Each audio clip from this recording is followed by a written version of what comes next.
There is no greater heartbreak in international football than watching a generational talent turn into an expensive cheerleader. Right now, at the biggest tournament on earth, some of the most electric players in the world are doing absolutely nothing. They're trapped in a cycle of endless warm-ups, forced to watch their teams from the bench with managers who seem unlikely to alter their tactical systems.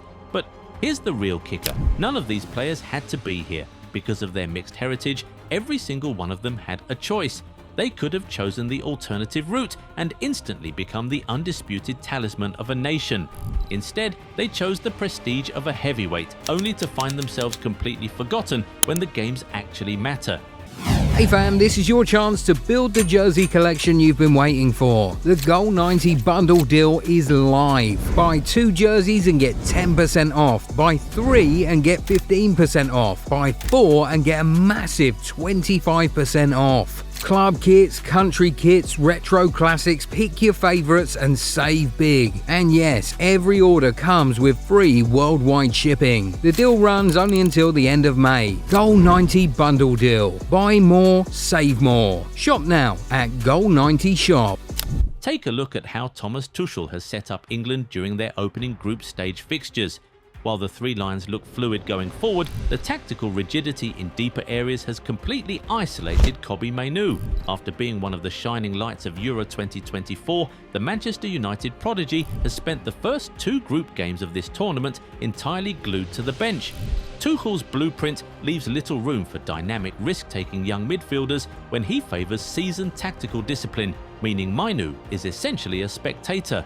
The ultimate irony arrived when England lined up against Ghana in the group stage.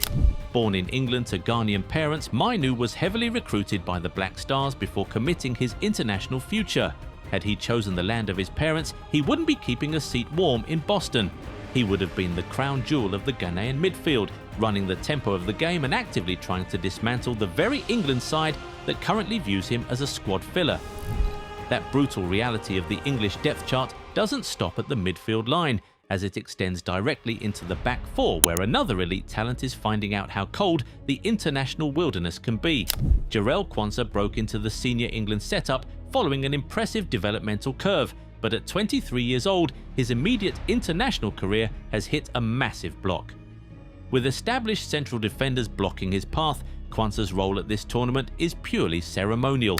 Yet, his family tree gave him one of the most flexible international choices in modern football, with eligibility to represent Scotland, Ghana and Barbados through his grandparents. If Quansah had opted for the blue of Scotland or the white of Ghana, he wouldn't be sitting behind a row of Premier League veterans. He would be an automatic starter, anchoring a backline on the world stage and gaining invaluable tournament minutes that are currently being denied to him as he sits in an England track jacket. This exact same defensive bottleneck is playing out across the English Channel, where the German national team is demonstrating a similar level of cold pragmatism under Julian Nagelsmann.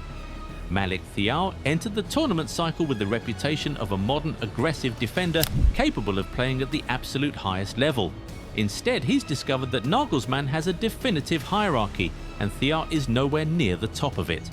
Born in Germany to a Senegalese father and a Finnish mother, the 24-year-old centre-back holds passports for both Germany and Finland, alongside his deep West African roots. Senegal has spent years building a reputation as a fierce, competitive African powerhouse, yet their ageing defence could desperately use a young, elite modern defender. Had Thiaw pledged his allegiance to the Teranga Lions, he wouldn't be waiting for an injury crisis just to get on the pitch. He would be a cornerstone of their back 4, marshalling the defence against the best attackers in the world and cementing his status as an African football icon. Deciding to play for a historical heavyweight is a gamble that even seasoned veterans lose, a lesson that can be clearly seen when analysing the erratic international career of Nathan Ake. At 31 years old, Ake has experienced a highly volatile career with the Netherlands national team, constantly shifting between a starting spot and the substitute bench depending on which tactical philosophy is in fashion. He's never truly been able to lock down the starting centre-back position as his own. This inconsistency feels like a massive missed opportunity when you realise that Ake was fully eligible to represent the Ivory Coast through his father. If Ake had chosen the orange jersey of the Elephants, his international career would look entirely different. he would have enjoyed a long, uninterrupted and incredibly fruitful career as the defensive anchor of an African giant, arriving at this year's tournament not as an optional tactical asset, but as the irreplaceable leader of his country's defense.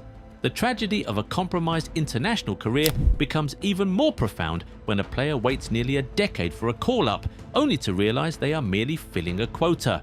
This is the exact situation facing Jean-Philippe Mateta, who is about to turn 29 and has to feel like his international prime has been completely misspent. Mateta's path to the French senior squad was incredibly long, finally earning his first senior call-ups during the qualification matches for the 2026 World Cup.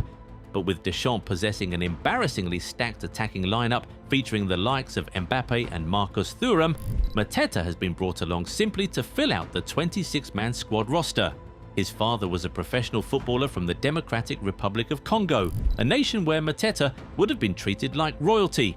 Instead of fighting for a stray 5 minutes at the end of a comfortable French victory, Mateta could have been the starting number 9 for DR Congo, leading their line at the World Cup, scoring historic goals and enjoying a decade-long legacy as a national hero.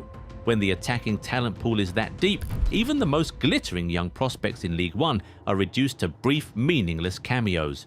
Maghnes Akliouche entered this tournament as one of the most exciting young creators in European football, but the 24-year-old French-born midfielder has quickly realized that potential means nothing to Deschamps when competing against established global superstars.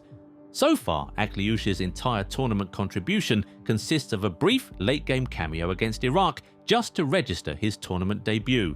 Holding dual French and Algerian nationalities, Akliouche had a genuine alternative.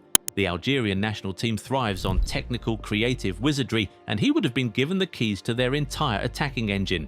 Instead of picking up scraps of game time when France is already 3 goals ahead, he could have been the creative epicenter of an Algerian side, starting every single game and showcasing his generational vision to the entire world.